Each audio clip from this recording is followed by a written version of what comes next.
नमस्कार आप सभी को, स्वागत है आपका हमारी इस प्लेटफ़ॉर्म पर। हम लोग क्लास कर रहे थे लोअर पीसीएस के लिए और लोअर पीसीएस के मॉक टेस्ट डिस्कस कर रहे थे और 3 मॉक टेस्ट तक हम लोग डिस्कस कर चुके थे। इसी के आगे आज हम शुरू करेंगे मॉक टेस्ट नंबर चौथा। शुरुआत करते हैं क्वेश्चन नंबर 1 से। अगर आपको इसकी पीडीएफ डाउनलोड करनी हो तो आप हमारे एप्लीकेशन में जाके वहाँ से इसकी पीडीएफ को डाउनलोड कर सकते हैं। क्वेश्चन नंबर पहले में आ जाओ, इसको ध्यान से पढ़ो। कि बराबर पहाड़ी की गुफाओं के विषय में निम्नलिखित में से कौन-सा कथन सही नहीं है? ध्यान देना, कौन-सा कथन सही नहीं है ये पूछा है। बराबर पहाड़ी पर कुल 4 गुफाएँ हैं, ठीक है बात। दूसरे स्टेटमेंट में कह रहा है कि 3 गुफाओं की दीवारों पर अशोक के अभिलेख उत्कीर्ण हैं, ये भी बात सही है। तीसरे स्टेटमेंट में कह रहा है कि ये अभिलेख इन गुफाओं को आजीविकों को समर्पित होने का उल्लेख करते हैं, यहाँ भी बात सही है। ये अभिलेख ईसा पूर्व 6ठी शताब्दी के हैं, ये स्टेटमेंट गलत हो जाएगा।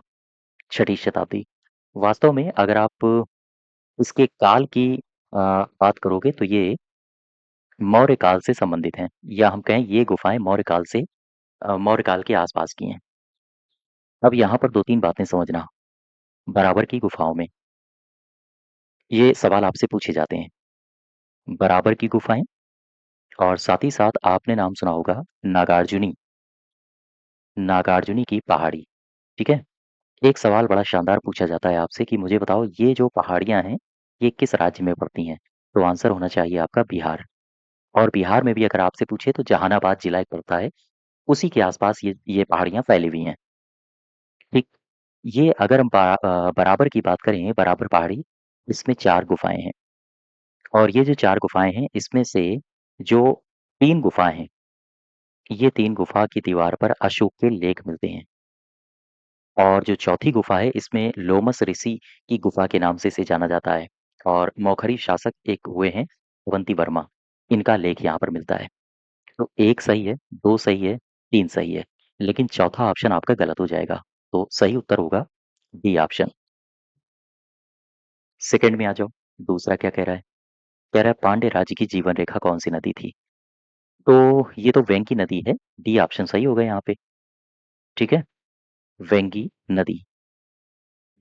तीसरे को ध्यान से देखो, कह रहा है कि मुझे बताओ निम्नलिखित में से किस कानून ने पहली बार भारत में एक क्रियाशील विधान परिषद का सृजन किया था? ये है 1813 या फिर 53 या फिर 33, चार्टर एक्ट 1853, सी ऑप्शन सही हो जाएगा। और यहाँ पर विधान परिषद की स्थापना हुई थी, साथ ही साथ इसमें 12 मेंबर्स हुआ करते थे, सी ऑप्शन सही होगा। ध्यान दें, किस कानून ने पहली बार भारत में एक क्रियाशील विधान परिषद का सृजन किया है? सी ऑप्शन सही होगा। नेक्स्ट देखो क्वेश्चन नंबर चौथा, फोर्थ में क्या कहा गया है? चौथे में कहा गया है कि भारतीय दुर्भिक्ष संहिता 1833 का निर्माण निम्नलिखित में से किस आयोग के द्वारा किया गया था? ये आयोग है स्ट्रेची आयोग, याद रखो। स्ट्रेची आयोग, एक वर्ष है 1866, ये भी आपके लिए महत्वपूर्ण है। क्या हुआ इसमें? इसमें हुआ ये कि एक शख्स हुआ करते थे जिनका नाम है जॉर्ज कैंपबेल। तो जॉर्ज कैंपबेल के अधीन एक अकाल आयोग स्थापित किया गया था इसी दरमियान। अब आ जाओ फिफ्थ में। पांचवें में कहा गया है, ध्यान से देखो इसको, भारतीय स्वतंत्रता संग्राम के दौरान रोलेट एक्ट किस कारण से सार्वजनिक रोष उत्पन्न करता है? रोलेट एक्ट के बारे में आप सबको पता होगा, 1919 का ये एक्ट है और ये एक्ट आया था किसी को भी जबरन उठा लेने के लिए। इसी वजह से इसको बिना अपील, बिना वकील, बिना दलील का कानून कहा जाता था। तो भारतीय धर्म की स्वतंत्रता को कम करना, ये गलत है। इसने भारतीय परंपरागत शिक्षा को दबाया था, ये भी ठीक नहीं है। इसने लोगों को बिना मुकदमा चलाए जेल में भेजने के लिए अधिकृत किया था, ये बात सही है। 5वीं का सी ऑप्शन सही हो जाएगा। 5वीं के बाद आ जाओ 6 में। कह रहा है भारतीय संसद के दोनों सदनों की संयुक्त बैठक की अध्यक्षता कौन करता है? आप सबको पता होगा, लोकसभा के जो स्पीकर महोदय होते हैं, वो करते हैं, ठीक है? लोकसभा के दोनों सदनों की संयुक्त बैठक की अध्यक्षता लोकसभा अध्यक्ष करते हैं, आर्टिकल 118 का क्लॉज 4 कहता है ये। और आ जाओ 7 में, लोकसभा के अध्यक्ष को अगर हटाना हो तो कैसे हटाया जाएगा? तो इनके लिए संकल्प पारित किया जाता है, यानी लोकसभा के सभी सदस्यों के बहुमत से पारित संकल्प के द्वारा। 7th का बी ऑप्शन सही हो जाएगा, ठीक है? लेकिन ध्यान दो, जब भी कभी हटाया जाएगा उसके लिए 14 दिन पूर्व सूचना दी जाएगी इनको, अर्थात 14 दिन पूर्व लिखित सूचना के ही इनको हटाया जा सकता है। तो 7 का हो जाएगा बी ऑप्शन। अब आ जाओ 8 में। वह राष्ट्र का प्रतिनिधित्व करता है परंतु राष्ट्र का नेतृत्व नहीं करता। यानी भारत की राजनीति में एक उस पद का नाम मुझे बताओ जो राष्ट्र का प्रतिनिधित्व करता है, लेकिन ये नेतृत्व तो नहीं करता है। नेतृत्व तो दूसरा व्यक्ति करता है, ये है पीएम। ये है हमारे राष्ट्रपति और ये हमारे पीएम। ये वास्तविक अध्यक्ष होते हैं, ये केवल नाम मात्र के अध्यक्ष होते हैं। इसी वजह से कभी कभी इनको रबर स्टैंप भी कहा जाता है। हालांकि रबर स्टैंप पूरी तरह से कहना सही नहीं होगा राष्ट्रपति के लिए, लेकिन फिर भी मैंने ये सारी बातें आपको बताई हुई हैं पॉलिटी के बैच में। वह राष्ट्र का प्रतिनिधित्व करता है लेकिन राष्ट्र का नेतृत्व नहीं करता है, तो ये सटीक बैठ रहा है हमारे राष्ट्रपति के लिए। ठीक है, 8वें के बाद आ जाओ 9th में। 9 में कहा गया है कि मूल अधिकारों से संबंधित निम्नांकित निर्णयों का सही कालानुक्रम चुनिए। तो ये लिखा है गोलकनाथ बनाम पंजाब राज्य। सबसे पहले तो इनके ईयर्स आपको पता होंगे, तभी आप कालानुक्रम में सजा पाओगे। ये गोलकनाथ बनाम पंजाब राज्य, ये 1967 में केस हुआ था। केशवानंद भारती बनाम केरल राज्य, ये कब हुआ था? ये हुआ था 1973 में केस। मिनर्वा मिल्स का केस कब हुआ था? 1980 में। और ए.के. गोपाल बनाम मद्रास राज्य, ये केस हुआ था 1950 में। अब सारे के सारे ईयर्स आपको पता है। इस आधार पर अब आप यहाँ से सही उत्तर देख लो। क्वेश्चन नंबर 10वें में आ जाओ। 10th में क्या कह रहा है? भारतीय संविधान अर्धसंघात्मक है क्या? हाँ, बिल्कुल सही है।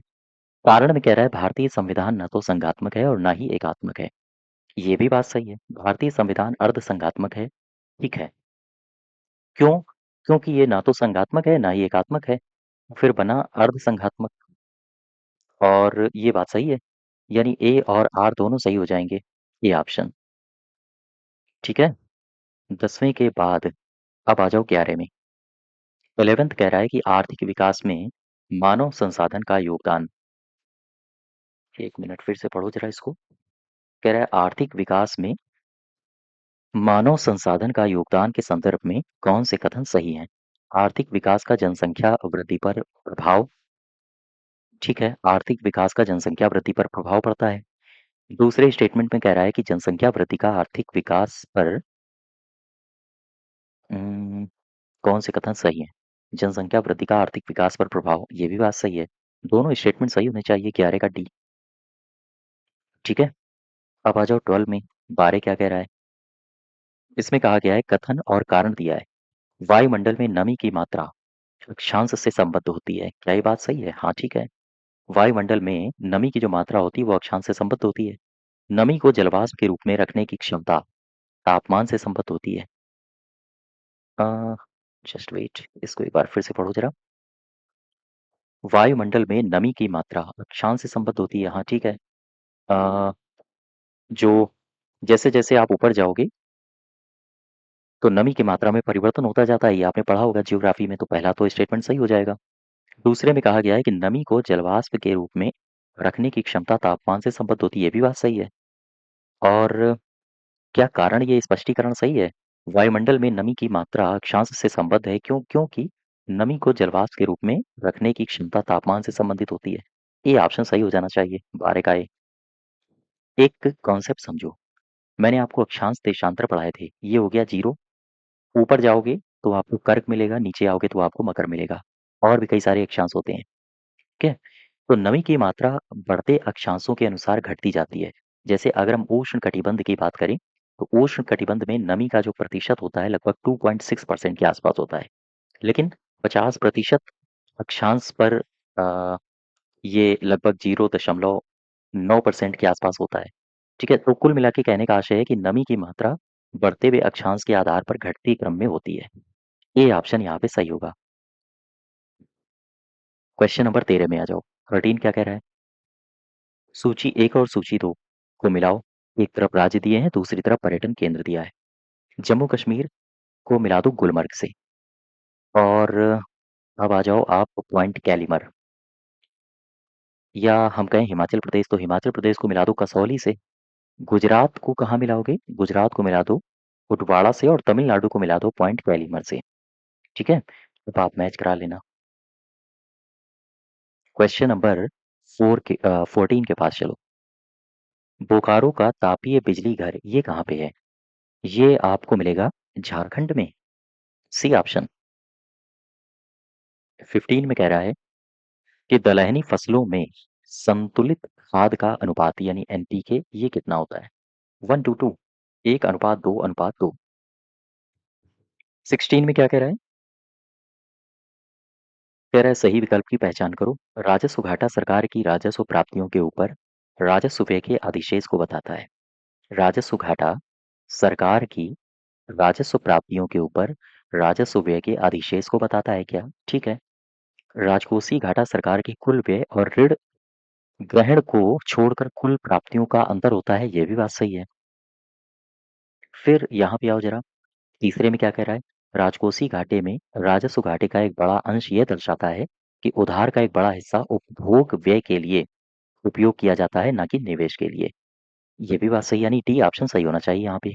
16 का डी ऑप्शन। 17 को ध्यान से देखो।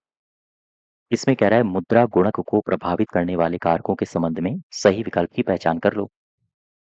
जब भी कभी नकद आरक्षित अनुपात बढ़ेगा तो जो मुद्रा गुणक होता है क्या वो घटेगा? यहाँ पर देखो ध्यान से, कह रहा है मुद्रा गुणक को प्रभावित करने वाले ये कारक दिए हैं, तो इनमें से सही विकल्प की पहचान करो। नकद आरक्षित अनुपात बढ़ने पर मुद्रा गुणक घटता है क्या? हाँ सही है। वैधानिक तरलता अनुपात बढ़ने पर मुद्रा गुणक घटता है क्या? ये भी बात सही है। और इसके अलावा यहाँ कह रहा है कि अर्थव्यवस्था में मुद्रा गुणक लोगों की बैंकिंग आदत में वृद्धि के साथ साथ बढ़ता जाता है। यहाँ भी डी ऑप्शन सही हो जाएगा। 17 का। 18 में एसडीजी दिए हैं, सतत विकास लक्ष्य एक तरफ दिए हैं और एक तरफ उनसे संबंधित विषय दिए हैं। मैच कराओ। तो एसडीजी यानी सतत विकास लक्ष्य संख्या 10, इसको मैच करा दो असमानता में कमी से। अब ये लिखा है एसडीजी नंबर 13, तो इसको मिला दो जलवायु क्रिया से। एसडीजी नंबर 14, इसको कहाँ मिलाओगे? पानी के नीचे जीवन, और 15 को मिला दो जमीन पर जीवन से। ठीक है, तो 18 का सही उत्तर अब आप मैच करा लो। मैं आपको लिए चलता हूँ 19 के पास। इंपॉर्टेंट क्वेश्चन है, इसको याद रखना। कृषि उपज का वह भाग जो किसानों द्वारा बाजार में बेचा जाता है, इसे क्या कहते हैं? इसे कहते हैं विपणित अधिशेष। D option. 19 का। 20 को ध्यान से देखो। कह रहा है कि निम्नलिखित कथन दिए गए हैं, इनके आधार पर सही विकल्प को चुनिए। भारत में 1950 से 90 की अवधि में यद्यपि जीडीपी में कृषि के अंशदान में तो भारी कमी आई है, पर कृषि पर निर्भर जनसंख्या के अनुपात में नहीं। इसको फिर से पढ़ो जरा। 1950 से लेकर 90 की अवधि के बारे में आपको दिया गया है। कह रहा है कि जीडीपी में कृषि के अंशदान में तो भारी कमी आई है, लेकिन जो निर्भर जनसंख्या है उसमें नहीं आई है। क्या ये बात सही है? ठीक है। फिर कह रहा है 1960 के दशक के अंत तक देश में कृषि उत्पादकता की वृद्धि से भारत खाद्यान्नों में आत्मनिर्भर हो गया है। ये भी बात सही है, चूंकि ग्रीन रेवोल्यूशन आया और फिर भारत खाद्यान्नों में आत्मनिर्भर हो गया। ठीक है, तो दोनों कथन सही हो जाएंगे, एक और दो दोनों। यानी कि लेकिन ये सही स्पष्टीकरण नहीं देता है, तो 20 का हो जाएगा बी ऑप्शन। 21 देखो, किस क्या कह रहा है? विश्व आर्थिक मंच डब्ल्यूईएफ द्वारा young global leaders class of 2026 में किसे शामिल किया गया है? विश्व आर्थिक मंच द्वारा young global leaders class of 2026 में किसे शामिल किया गया है? आंसर होगा जय शाह। C option. किसका? 21 के बाद क्वेश्चन नंबर 22, 22 में आ जाओ। 22 में कहा गया है भारत और न्यूजीलैंड के बीच अप्रैल 2026 को एफटीए पर हस्ताक्षर हुआ है। उसमें भारत ने किस क्षेत्र को पूरी तरह से सुरक्षित रखा है? भारत ने डेयरी क्षेत्र को पूरी तरह से सुरक्षित रखा है। ये ऑप्शन। 22 का ए। 23 में आओ जरा। अप्रैल 2026 के अनुसार ब्लूमबर्ग बिलियनियर्स इंडेक्स में एशिया के सबसे अमीर व्यक्ति कौन बने हैं? अडानी साहब बने हैं। C option. 23 का सी। अब आ जाओ क्वेश्चन नंबर 24 में। 24 क्या कह रहा है? इसमें कहा यह गया है कि खेलो इंडिया ट्राइबल गेम्स 2026 के बारे में सही कथन की पहचान कर लो। खेलो इंडिया ट्राइबल गेम्स 2026 की पदक तालिका में कर्नाटका शीर्ष पर रहा है क्या? पहला स्थान कर्नाटक ने प्राप्त किया है। फिर कह रहा है खेलो इंडिया ट्राइबल गेम्स 2026 का आयोजन रायपुर छत्तीसगढ़ में हुआ था और इसका जो शुभांकर है वो है मोरवीर। ये भी बात सही है। दोनों स्टेटमेंट सही हो जाएंगे, एक और दो दोनों। 24 का सी ऑप्शन। ठीक है। 25 में आ जाओ। एक तरफ सैन्य अभ्यास दिए हैं, दूसरी तरफ आयोजन स्थल दिए हैं। बताओ भाई कौन सा सही होगा? एक काम करते हैं, डस्टली को आप मिला दो उज्बेकिस्तान से। ये जो डस्टली का अभ्यास है उज्बेकिस्तान में हुआ। फिर आप एक काम करो, ये जो ब्रह्मास्त्र है इसे मिला दो जैसलमेर में। ये अभ्यास जैसलमेर में हुआ। साइक्लोन को आप मिला दो मिस्र से और द्वीप शक्ति को मिला दो अंडमान निकोबार से। ठीक। 26 में आ जाओ। राजा रमन्ना प्रौद्योगिकी केंद्र और board of radiation and isotope technology, ये क्रमशः किस विभाग के अंतर्गत आते हैं? चाहे राजा रमन्ना प्रौद्योगिकी केंद्र हो या board of radiation and isotope technology हो, ये दोनों ही परमाणु ऊर्जा विभाग के अंतर्गत आते हैं। 26 का हो जाएगा केवल एक, सी ऑप्शन।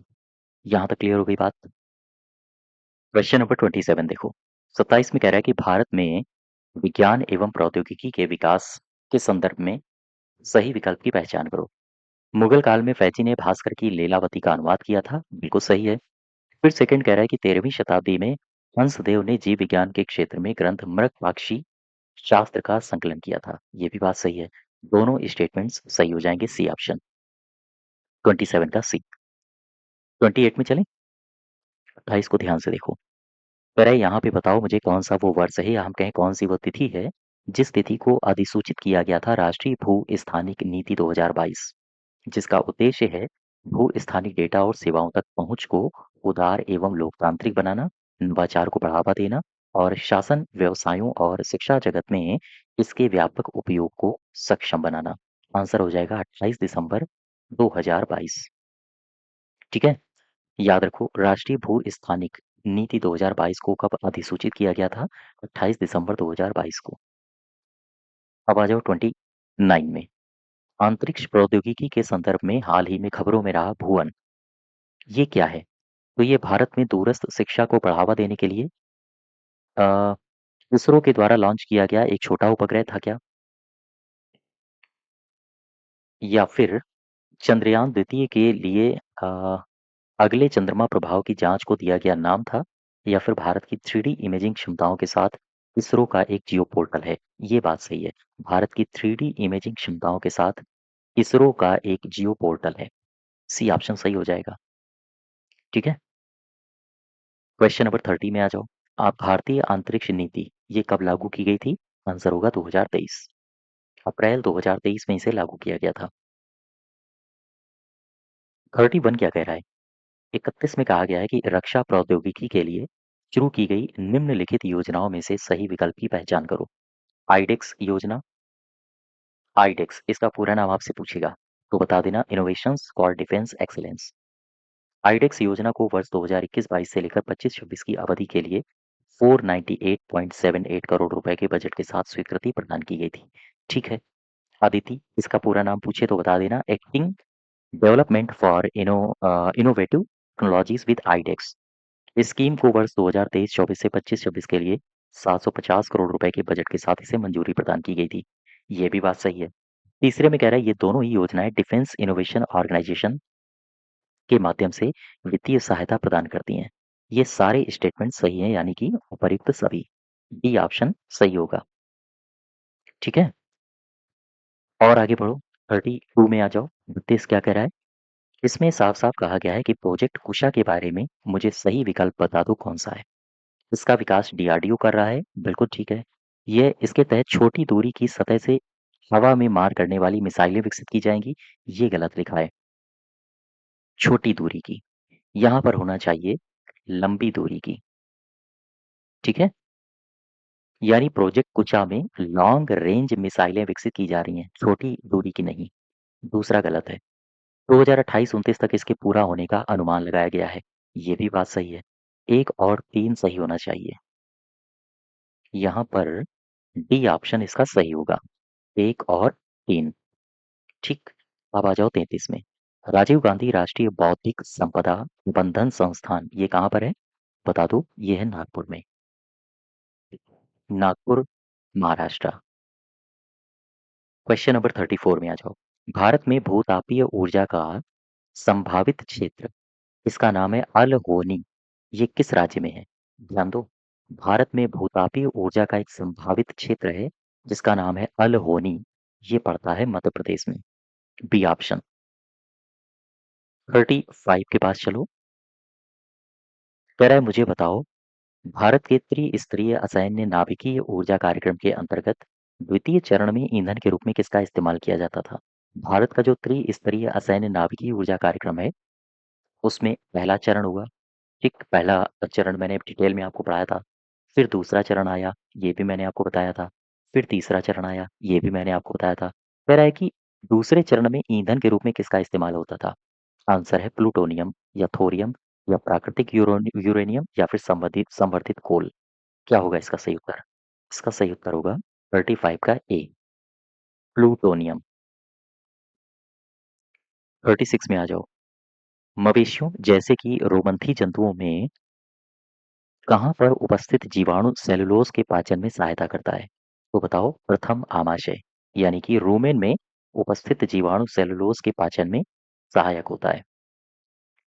37 क्या कह रहा है? प्रतिबंध एंजाइमों की खोज किसने की थी? स्मिथ और नॉथन ने। 37 का ए ऑप्शन। ठीक है। 38 आ जाओ। 38 क्या कह रहा है? India semiconductor mission 2.0।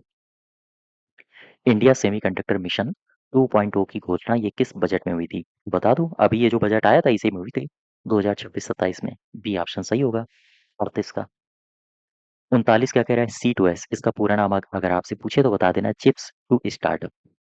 ठीक है। C2S, इसको बोलते हैं चिप्स टू स्टार्टअप। ये कार्यक्रम किसका है? बता दो, इलेक्ट्रॉनिक्स और सूचना प्रौद्योगिकी मंत्रालय का है ये। 39 का ए ऑप्शन हो जाएगा। ठीक है। और ये शुरू कब से हुआ है पता है आपको? इसे शुरू किया गया था 2022 से। ठीक। 39 के बाद आ जाओ 40 में। 40 को ध्यान से देखो। ट्रेडमार्क रजिस्ट्री 1940, बिल्कुल सही है। स्थापना हुई थी 1940 में। ट्रेडमार्क अधिनियम 1999, ये भी बात सही है। ट्रेडमार्क नियम 2017 में बने हैं, ये बात सही है। पेटेंट अधिनियम 1965 में नहीं बने, ये गलत है। तो फिर इससे संबंधित ईयर कौन सा है? दरअसल ये 1970 होना चाहिए यहाँ पे, 1970। 1, 2, 3 सही होगा। C option. 41 में आ जाओ। 41 क्या कह रहा है? किसी व्यवस्था में कंप्यूटरीकरण में आवश्यकता किसकी होती है? तो उसको करने की दृढ़ इच्छा शक्ति की, ठीक है। संबंधित वित्तीय संसाधनों की भी की आवश्यकता होती है, ये भी बात सही है। जनशक्ति के प्रशिक्षण की आवश्यकता होती है, ये भी ठीक है। अत्याधुनिक संरचना की आवश्यकता होती है, ये भी सही है। चारों सही होंगे, डी ऑप्शन। 41 का डी। 42nd में आ जाओ। 42।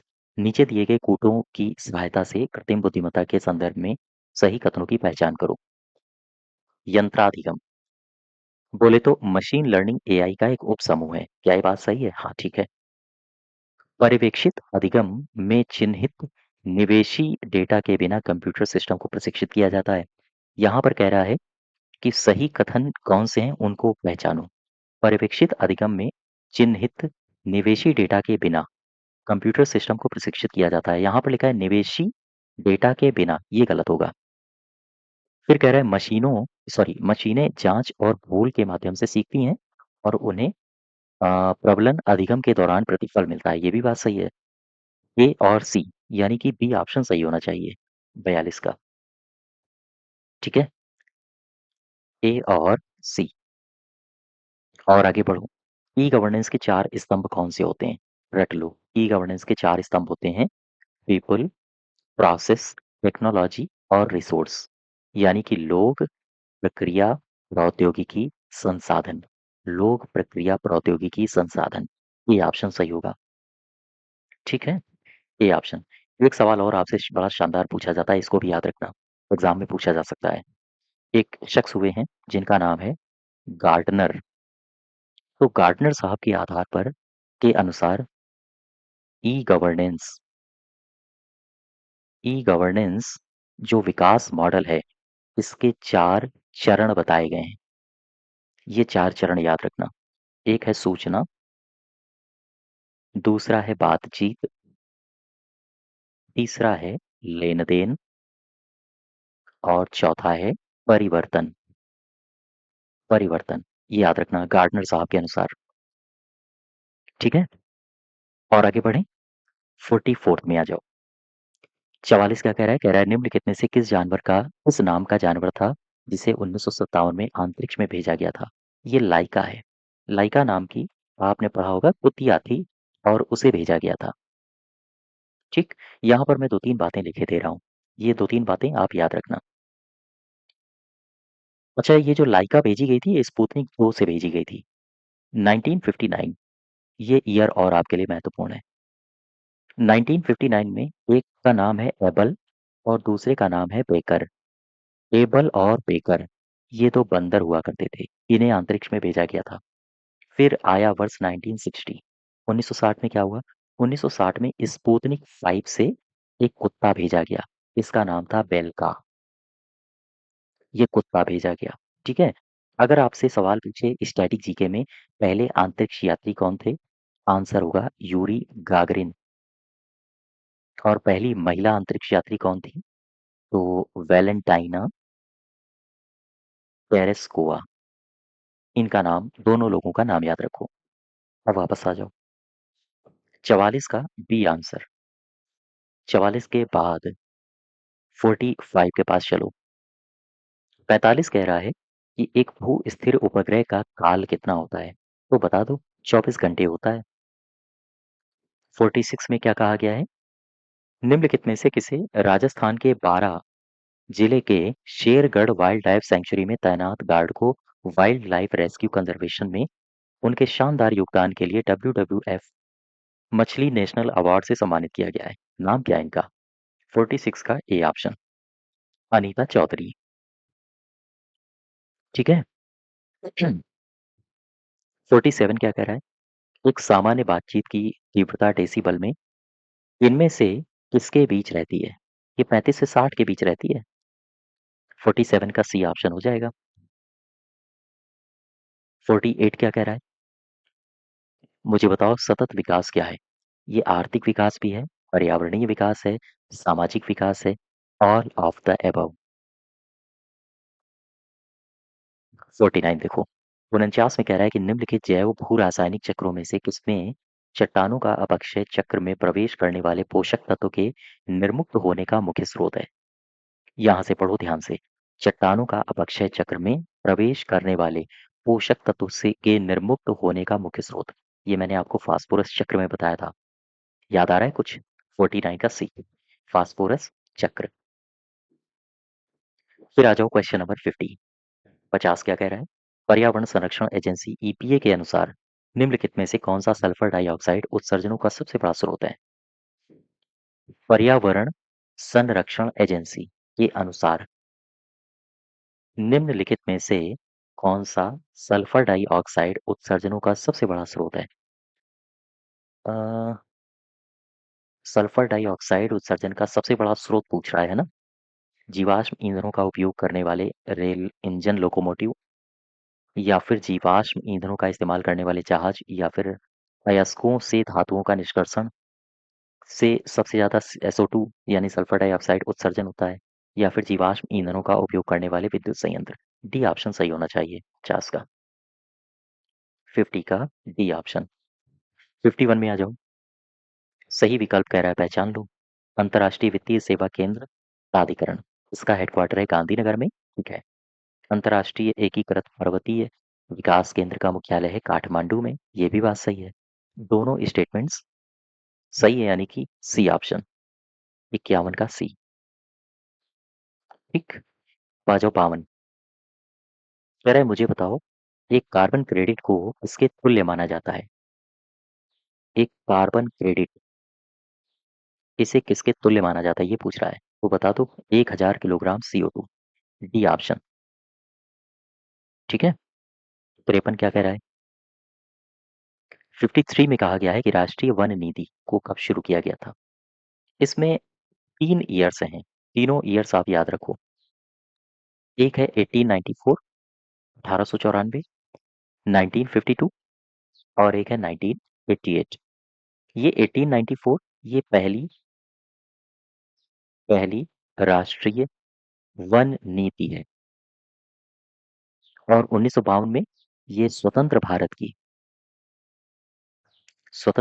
की पहली नीति कही जाती है और 1988 में ये दूसरी वन नीति आई थी। तो यहाँ ऑप्शन के आधार पर अगर आप देखोगे तो ए सही हो जाएगा। ठीक है, ऑप्शन के आधार पे ए।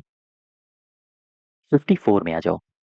किस संस्था ने जलवायु परिवर्तन और जैव विविधता की हानि के नियंत्रण के लिए प्रकृति पुनः स्थापन विधि नेचर रेस्टोरेशन लॉ अधिनियमित किया है? ये कौन है, कौन सी संस्था है? इसको बोलते हैं यूरोपीय संघ। 54 का। 55 में आ जाओ।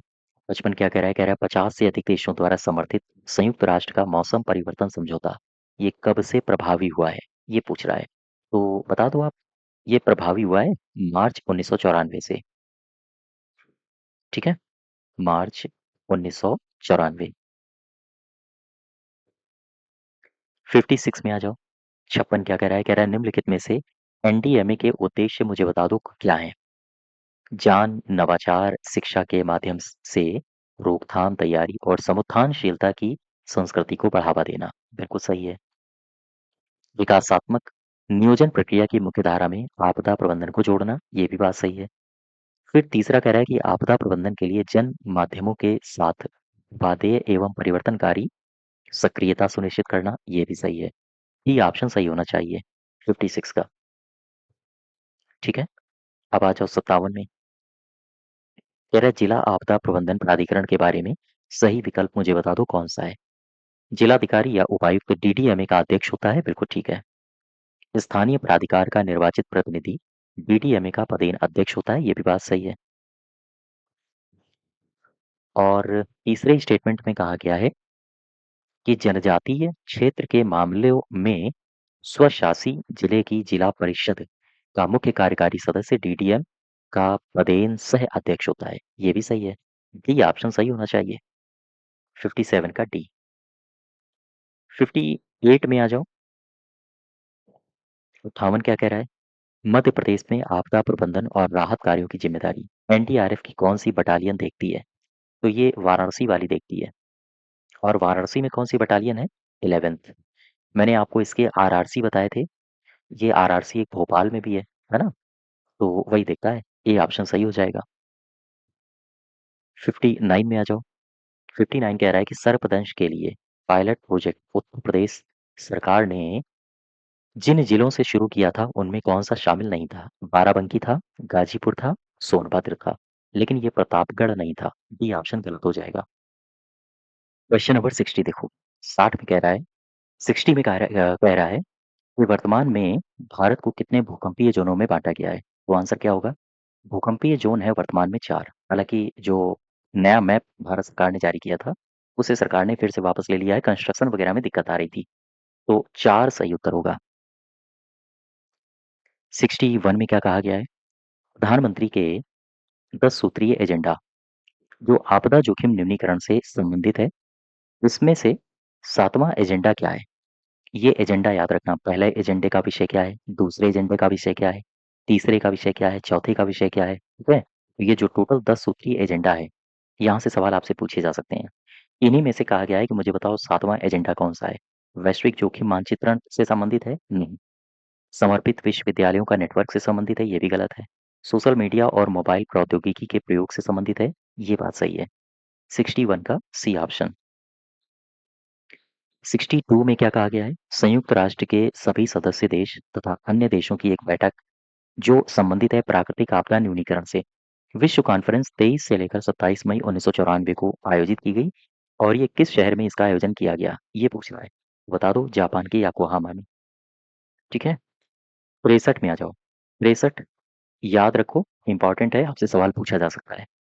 आपदा न्यूनीकरण का अंतर्राष्ट्रीय दशक ये घोषित किया गया था 1990 से लेकर सन 2000 तक का ये जो दशक है, इसे घोषित किया गया था।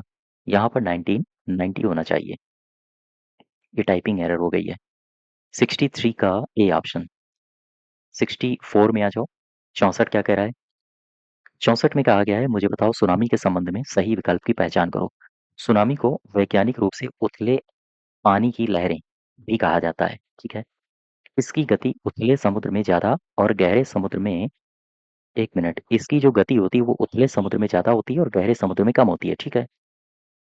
गहरे समुद्र में सुनामी की जो लहरों की लंबाई होती है वो अधिक होती है और ऊंचाई यहाँ पर कम होती है, ये भी सही है। डी ऑप्शन ठीक है। ठीक है, 65 में क्या कह रहा है? 65 में कहा गया है, भारत में कुल भौगोलिक क्षेत्र का कितना प्रतिशत, भारत में कुल भौगोलिक क्षेत्र का कितना प्रतिशत भाग हर वर्ष सूखे से प्रभावित होता है?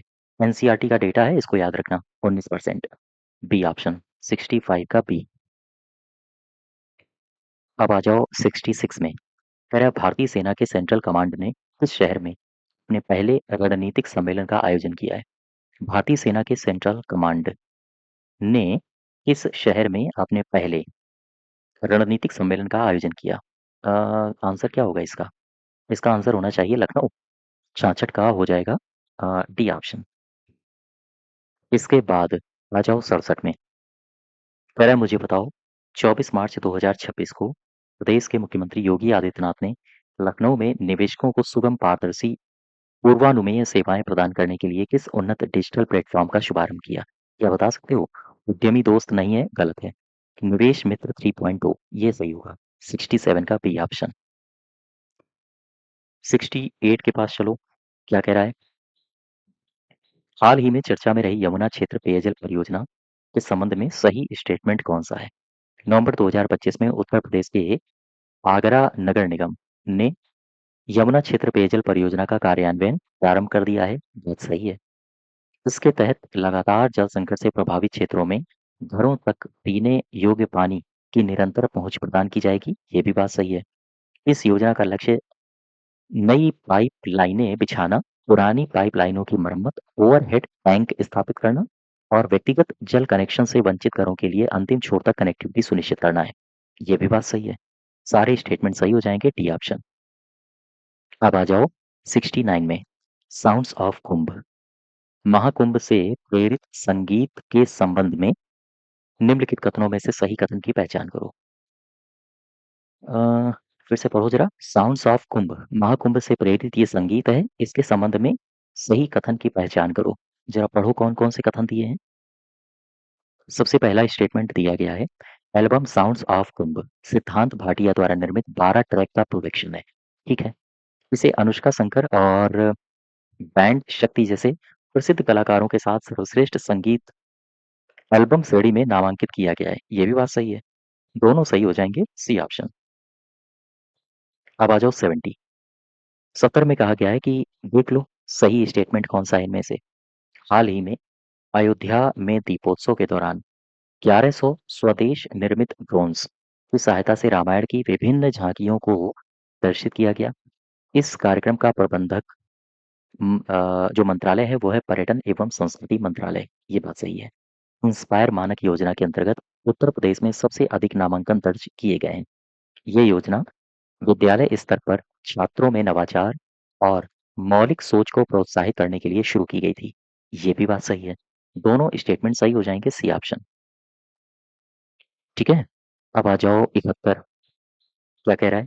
प्लग एंड प्ले औद्योगिक शेड नीति 2026 के संबंध में सही विकल्प बताओ मुझे कौन सा है? यह नीति डीबीएफओटी सार्वजनिक निजी भागीदारी रूपरेखा के माध्यम से क्रियान्वित की जाएगी। सही है।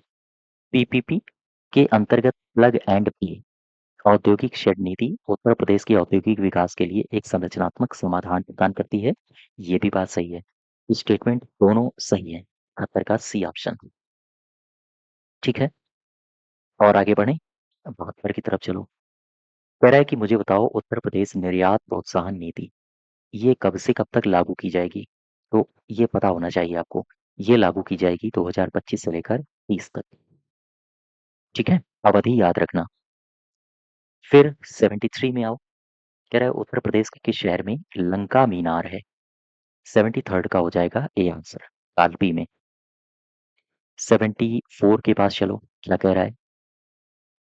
कह रहा है मुझे बताओ चित्रकूट जिले का गठन ये कब किया गया था? तो चित्रकूट के बारे में यहाँ से 2 डेट आपको याद रखनी है। एक है 6 मई 1997। 6 मई 1997 को क्या हुआ? 6 मई 1997 को हुआ ये कि बांदा से अलग किया गया और बांदा से काटकर एक जिला बसाया गया छत्रपति शाहू जी महाराज के नाम से। ठीक है? छत्रपति साहू जी महाराज।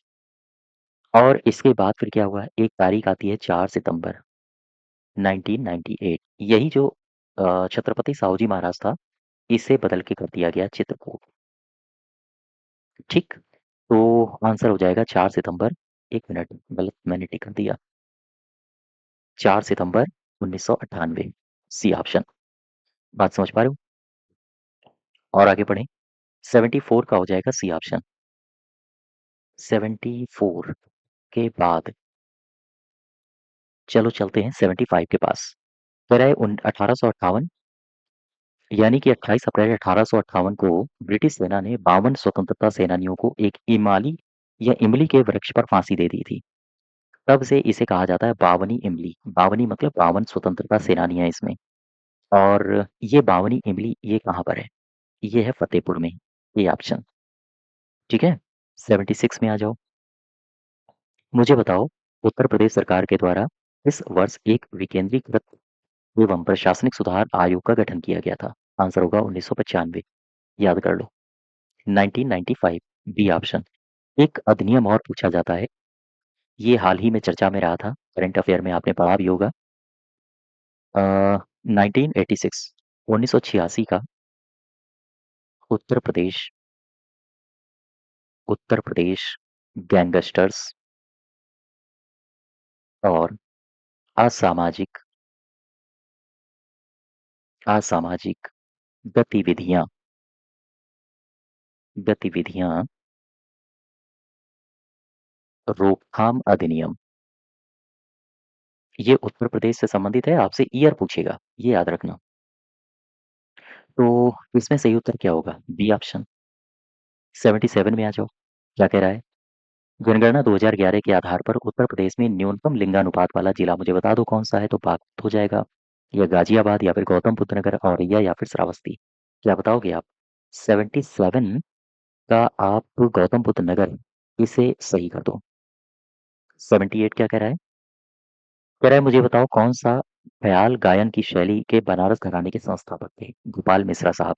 याद कर लो इनको। फिर मुझे बताओ 79। कह रहा है कि द लैंड ऑफ डाइवर्सिटी किसे कहा जाता है? बता दो औरैया को। इसके लिए तारीख याद रखना, 17 सितंबर 1997, 1997। डी में क्या कहा गया है? सी में कह रहा है कि दीप्ति भगवान शर्मा का संबंध क्रिकेट से है। ये प्रदेश के किस जनपद से ताल्लुकात रखती हैं? तो देखो, यहाँ पर कन्फ्यूजन है। कन्फ्यूजन ये है कि अलग अलग स्रोत अलग अलग जानकारियां देते हैं। कुछ स्रोतों से जानकारी ये मिलती है कि इनका जो जन्म हुआ था वो हुआ था सहारनपुर में, और फिर ये आके आगरा में बस गए थे, इनका पूरा परिवार। तो यहीं पर इनका लालन पालन हुआ था। ठीक है? कुछ स्रोत कहते हैं कि आगरा में जन्म हुआ था, तो यहाँ पर ही आंसर सही हो जाएगा। ठीक। 81 क्या कह रहा है? 81। शेख फैजी का जन्म ये किस शहर में हुआ था? Agra, C option. 82 क्या कह रहा है? 82nd। 82nd में कहा गया है, 82 में कहा गया है कि राज्य आपदा मोचन बल उत्तर प्रदेश के संबंध में सही स्टेटमेंट कौन सा है?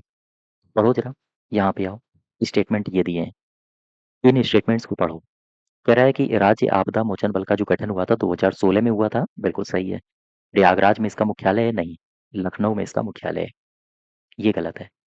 इसका गठन किसी भी प्राकृतिक व मानव जनित आपदा के समय राहत व बचाव कार्यों के त्वरित एवं प्रभावी ढंग से किए जाने के उद्देश्य से किया गया है। ये भी सही है, तो 1 और 3 सही होने चाहिए, सी ऑप्शन। ठीक है? 83 क्या कह रहा है? इसमें कहा गया है कि पूर्ण कुंभ मेला ये प्रत्येक 12 वर्ष में लगता है। 4 स्थानों पर लगता है, प्रयाग, उज्जैन, यहाँ पर नासिक है, और तो यहाँ पर आ जाएगा हरिद्वार। हरिद्वार, तो 12 और हरिद्वार, डी ऑप्शन सही होगा 83 का।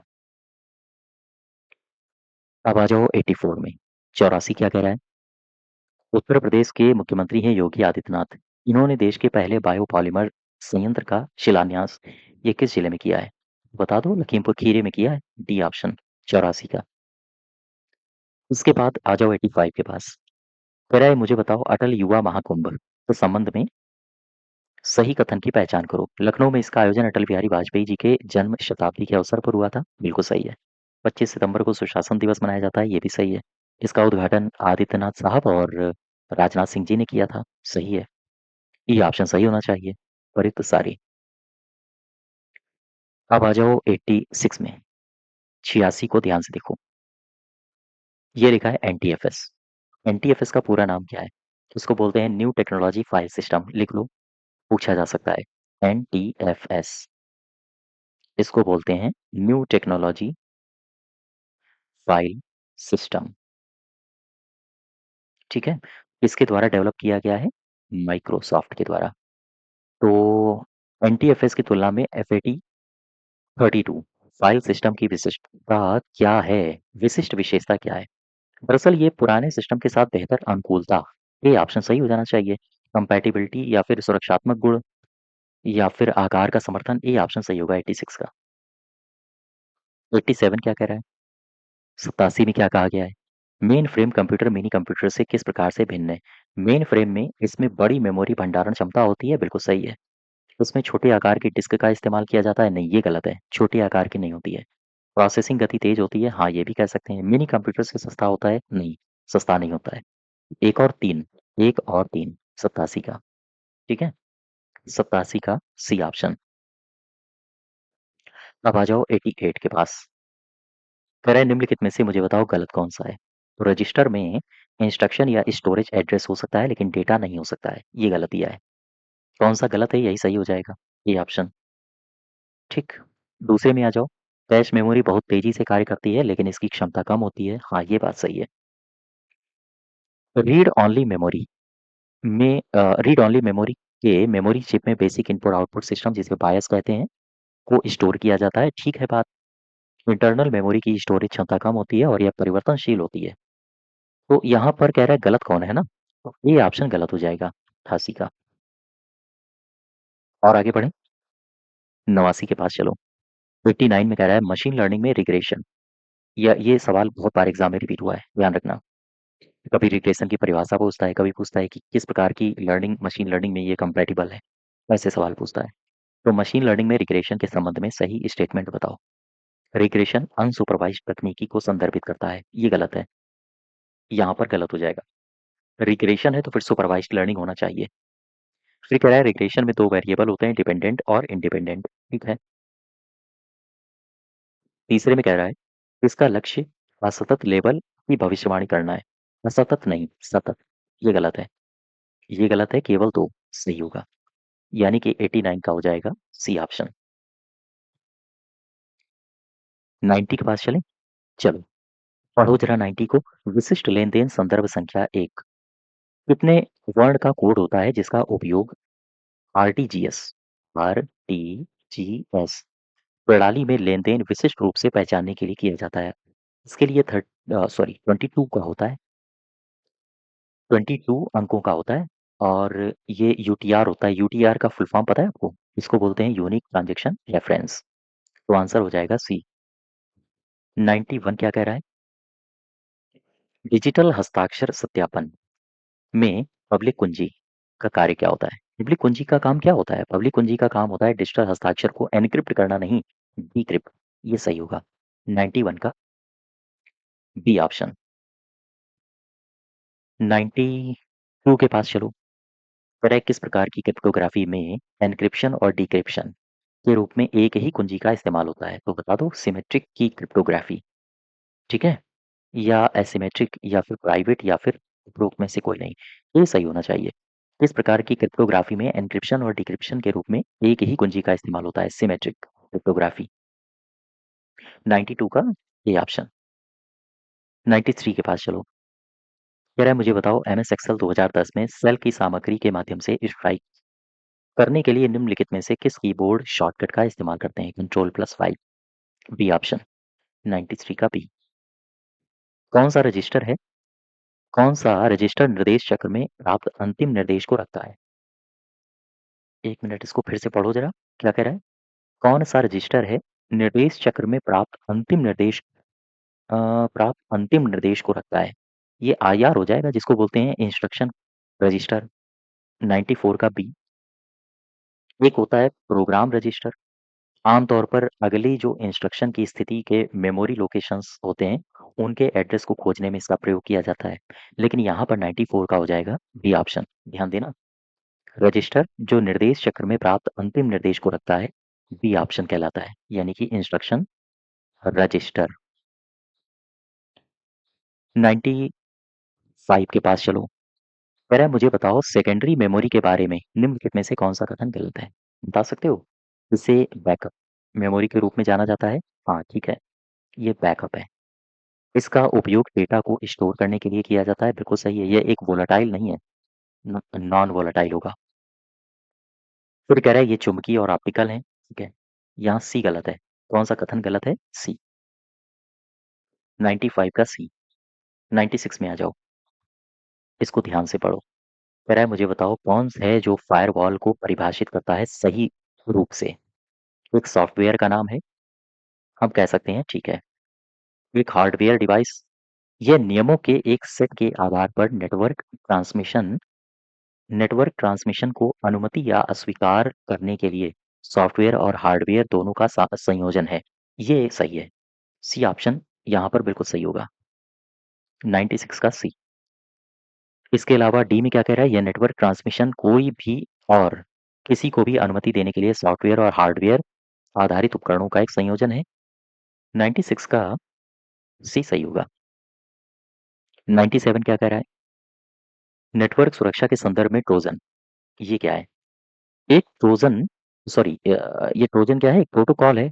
ये गलत है ना, ऐसा नहीं है। नियमों का जो क्रम है, या हम कहें नियमों का समूह, ये गलत है। ये तो ये एक प्रकार का ऐसा सॉफ्टवेयर होता है जो हानिकारक होता है। इस प्रकार का कोई ऑप्शन ढूंढो अगर हो इनमें से। वो प्रोग्राम जो सुरक्षा उल्लंघनों के लिए नेटवर्क ट्रैफिक की निगरानी करता है, ये भी गलत हो जाएगा। एक प्रकार का फायरवॉल जो वायरस और मैलवेयर से बचाता है ना, ये भी गलत है। एक हानिकारक सॉफ्टवेयर जो अनाधिकृत एक्सेस प्राप्त करने के लिए वैध सॉफ्टवेयर के रूप में प्रच्छन्न होता है, ये बात सही है। 97 का डी ऑप्शन। 98 क्या कह रहा है? कह रहा है निम्नलिखित में से कौन सी एमएस वर्ड विशेषता का उपयोग किसी डॉक्यूमेंट में चयनित टेक्स्ट पर एक सीधी रेखा स्ट्रेट लाइन खींचने के लिए किया जा सकता है? इसको बोलते हैं स्ट्राइक थ्रू। रट लो इसको, 98 का सी ऑप्शन। मैं आपको लिए चलता हूँ 99 के पास। कौन सा प्रोटोकॉल है जो सामान्यतया वाइड एरिया नेटवर्क में डेटा एनकैप्सुलेशन के लिए उपयोग किया जाता है? बता दो। HDLC, high level data link control, इसको बोलते हैं high level data link control. 100 में कह रहा है कि internet protocol version 4 IPv4 address 4 भागों से मिलकर बनी संख्याओं की एक स्ट्रिंग होती है, जहां प्रत्येक भाग 0 और 255 के बीच एक संख्या होती है। ये ऑप्शन सही होना चाहिए, 100 का ए। ठीक है, इसके बाद यहाँ पर आपकी आंसर शीट लगी हुई है, तो आप इसमें से अपना OMR भर सकते हो। तो खैर, ये मॉक टेस्ट नंबर चौथा है। इसी के आगे हम लोग नेक्स्ट डे कंटिन्यू करेंगे। आज यहीं तक रखते हैं। धन्यवाद।